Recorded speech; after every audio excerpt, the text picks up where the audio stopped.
Olá, marujos! Olá, marujas! Hoje a gente vai falar sobre curiosidades operacionais, curiosidades das pessoas que falam, ponte de comando, será que quando o capitão não tá lá, o navio está sendo dirigido por quem? Mas enfim, nós estivemos na ponte de comando e o capitão mostrou tudinho pra gente na íntegra sobre navegação, seguranças de bordo e assuntos super legais que você realmente não deve dispensar antes de embarcar no navio. Confira.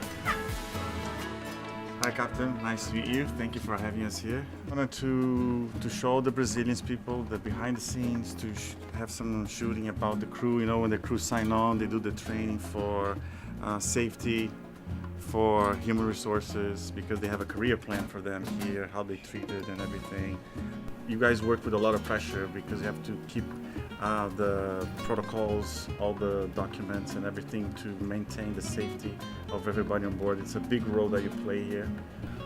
Well, we're highly regulated by many different agencies, and our flag state, the Bahamas, is what regulates us. We are regulated by also the Classification Society, DNB. We're regulated by the port in which we operate. So our port state control in this case would be out of Brazil, or any port or country in which we operate out of as a turnaround port. We're also subject to port state controls in every port in which we call in. In addition to our own internal security audits, safety audits, our primary purpose here is to maintain a safe operation. Safety first is really the truest statement at all. some people think that you just stay there Just and drives the turn ship. the wheel to the right and to the left, and you just stay focused on the direction of the boat. But that's more like even a metaphor for everything that's going on, because today it's like the technology is so advanced, you don't need to stay there most of the time. No, not at sea, and that's very true. Most of my day is spent doing other things. That's it. Arrivals and departures are very busy, but once we're in port, I don't need to stay on the bridge. So the actual amount of time I spend on the bridge is very limited, but it's during the time of most critical operations. And the captain any captain is the ultimate authority on board.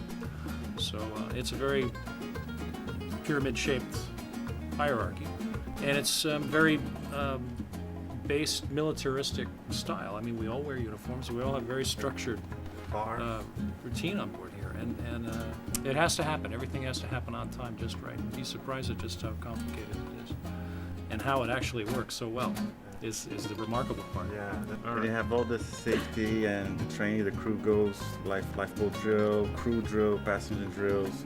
So everybody plays each role, and they know where to go in case of emergency and everything, right? And it's done regularly every week because of IMO. And within the week, we'll drill probably 3 times. We'll have 3 separate types of drills, and they're different types of drills. This cruise in Montevideo will actually go through the full scenario of a fire and abandoned ship, and we'll watch the boats. Should we take a little tour on the ship, Sure. on the bridge? Sure. So here we have the controls for the propellers to control their speed. They're fixed pitch, so we control the RPM. If we want to stop the ship and go backwards, we have to stop the propellers and reverse them. Right now we're on autopilot, so there's nobody actually steering the ship because we're going in a straight line. And the autopilot is very good at steering the ship in a straight line. It does it very efficiently, and very slight rudder corrections to hold the heading. When we get near port and we start maneuvering and changing course often, and we're near, let's say, danger anywhere near ships or near the grounding line or any hard object or anything that could get in our way, we go to hand steering, and we put a man on the wheel, and we're conning manually. Então o capitão contou um pouco da história dele e falou também que aqui a ponte de comando não é só para pilotar o navio, ou controlar combustível, navegação, etc. Tem também a parte de precaução contra acidentes, incêndio, etc. Então o capitão vai mostrar pra gente como é que ele vê se algum lugar do navio tem alguma situação de emergência, por exemplo, a localização também que é da equipe médica, e também como é que é acionado se tem algum fogo, que o fogo é o principal inimigo da gente a bordo e todo mundo é treinado semanalmente, como vocês viram ele falando. Here you have our fire detection system, so anytime we get a red alarm, it shows up here on this screen, and this screen has the chart of the entire ship on board. We have our ballast control systems here where we can pump and move water and ballast to trim to the balance ship. the ship. Yeah. So we have to keep the ship trimmed a little bit by the head for efficiency, because when a ship is running through the water, it tends to squat down a little bit. So you tend to keep it trimmed by the bow, so when she's running, she's tending to be more flat. For water flow, it's more efficient. You save a few percent here and there. Yeah. So we're managing that all the time. If the wind shifts one way or the other, it puts forces on the ship and can cause us to list. So we'll pump in our healing tanks liquid one side to the other to bring the ship back upright. And that's mostly automatic. All that. Yeah, right now. Actually, no, we actually do it manually. There's no real automation in this. We move liquid manually. On the So new ships, is it automatically? there is some automatic functions in the newest ships. Yeah. But you have to be careful with the automation Yeah. in this system. So it can suddenly start pumping liquids. You have to be very careful with that. We have fresh water. We have ballast water. We have fuel oil. We have lube oils. We have gray water, black water. All these different liquids in all these different tanks. Some of them empty. Ele está mostrando os tipos de água que você tem no navio, que aqui ele é parcialmente reciclável ou totalmente reciclável. I'm talking to them about the black water, and because you also desalinalize water, right? Yes. For the shower and to drink and everything. Então toda a água é reciclada e ela é pegada do mar, é a água que você toma banho quando você faz um cruzeiro.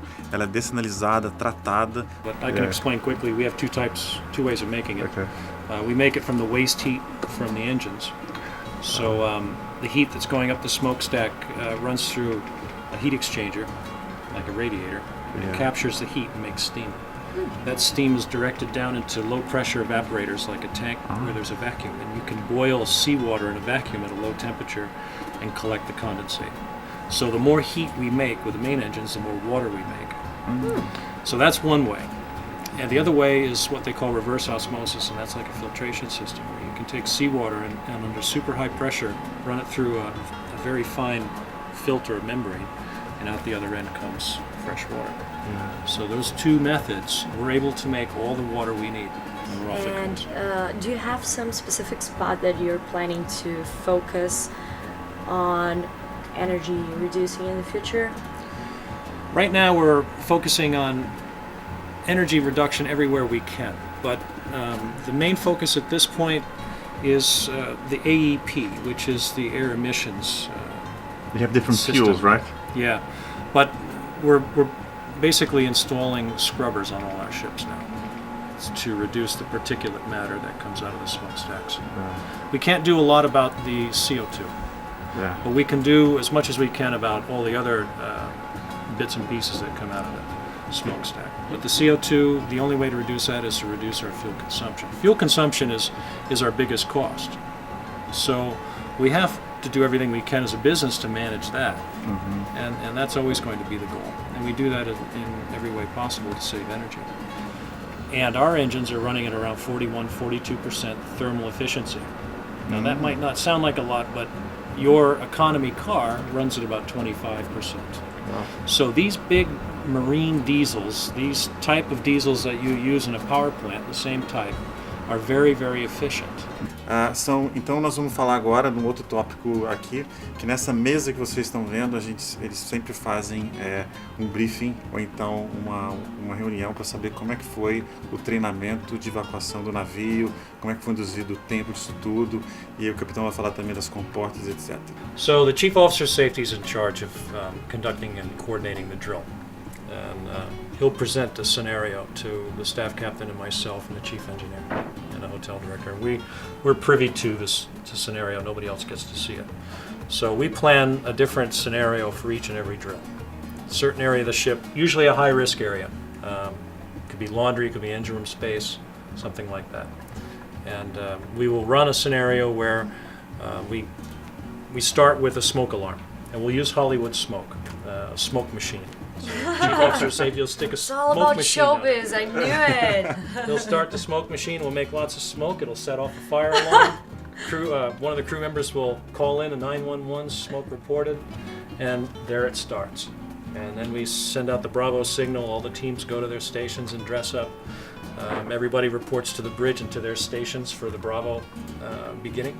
And at that point, we're getting reports and information as to what the situation is, even though we've created the scenario.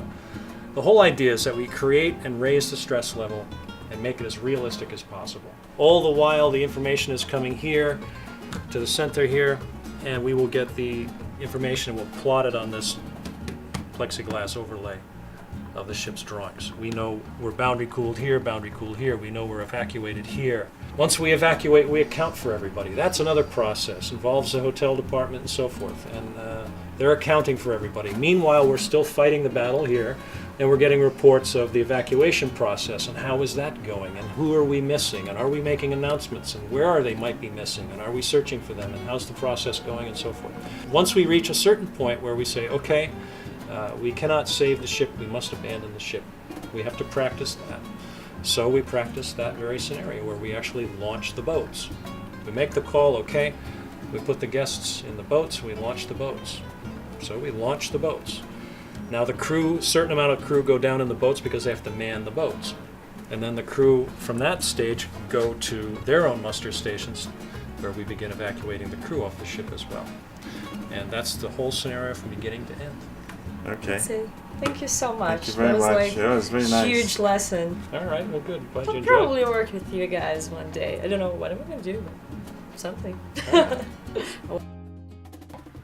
É isso aí, então mandem seus comentários pra gente e até o próximo vídeo.